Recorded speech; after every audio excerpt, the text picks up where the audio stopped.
What up? It's your boy Boosie Boo, and you live with AllHipHop.com.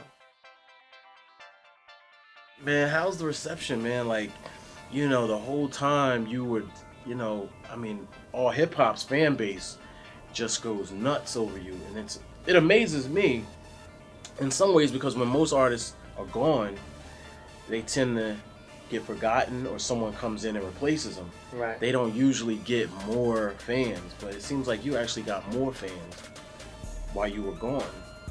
I think I was missed. Yeah. When people miss your music, they go all out aspects to want you back. Right. You know? But you gotta have that real music that touch people to do that. Yeah. If you have music based on what everybody else is doing, you won't be missed like that because they listen to the radio or they listen and it's the same thing. Yeah. So I just got real loyal fans, man. They just like Boosie fans are Boosie crazy. Like you can't tell them nothing about me. You can't tell them nothing about me because not just the music. It's just I'm a humble person. Like I kick it with my fans. You know, I never say no to an autograph. I never say no to a picture because without my fans, I'm nothing.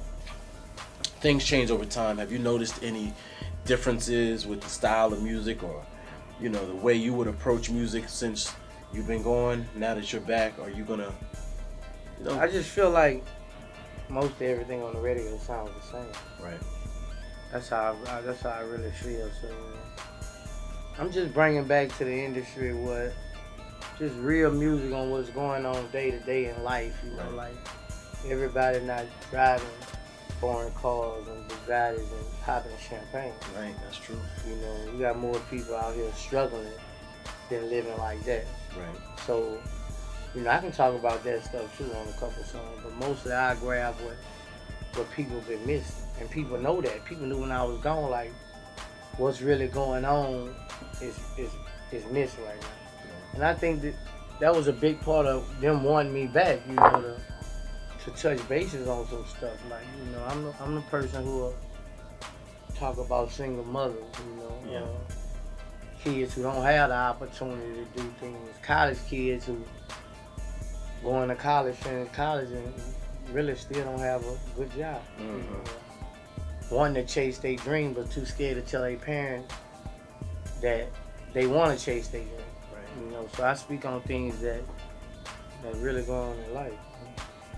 Now, some of the people compare you to Tupac. How do you feel about those comparisons? I feel Boosie is Boosie and Tupac is Tupac. Right. I think they compare us because we have heartfelt music that touch people. Right. Like when you got that, like a girl told me, she wrote me in prison, she said, the reason why I call you, she used to call me Boo Pac. Mm-hmm. Right. She said the reason why I call you Boo Pac because y'all music, the only one I ever shed tears to. Right. And if your music can make somebody cry, it's deep. Yeah. So I just feel like we got a lot of similarities as far as music that can touch people. Right. And I guess we had court cases too, Yeah. So, but it's a privilege to be compared to somebody so great. But I'm Boosie, and that's Tupac. Okay.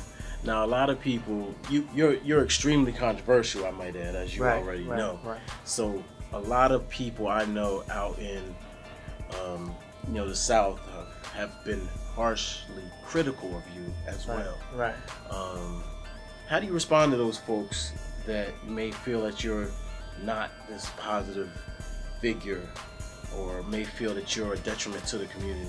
I feel like they read too many newspapers instead of just listening to my music.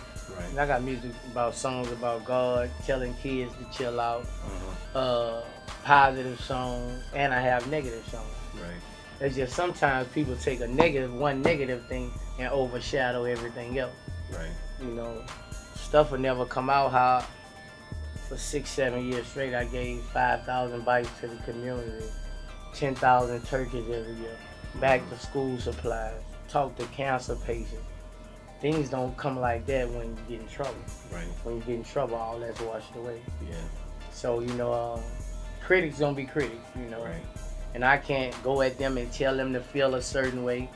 I'm just happy to be in the predicament I am right now, and I gotta let people say what they say.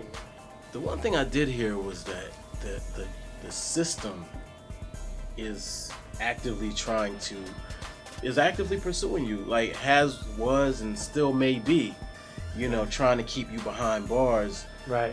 Really pretty much very conspiracy sort of oriented, Right, exactly. I really think that was all based on because of some of the music I made. Right. I made songs talking about the court system, what they doing to black people.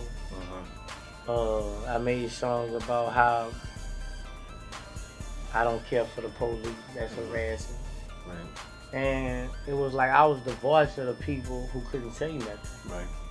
So when you that voice, and plus you living better than these people that they talking about, that you talking about, you become a priority to them.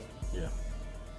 And to be honest, if somebody did me that, I'll probably have something to give. So I can't blame people's them. names. Right. I'm like all the way direct. Right. And probably if I had a chance to do it, I wouldn't do it again because it brought me so much hatred. Yeah.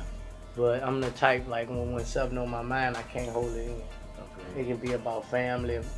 If my auntie takes something from me, I'm going to rap about it. You're right.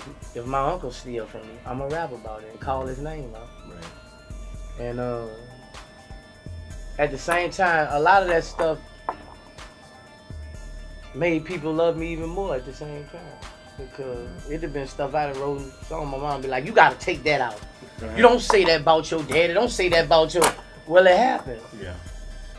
So... Did you know your biological father? Yeah, I knew my biological father. He died with a brain tumor when I was 14. Oh, okay. So, it's crazy. It's just, I just speak my mind.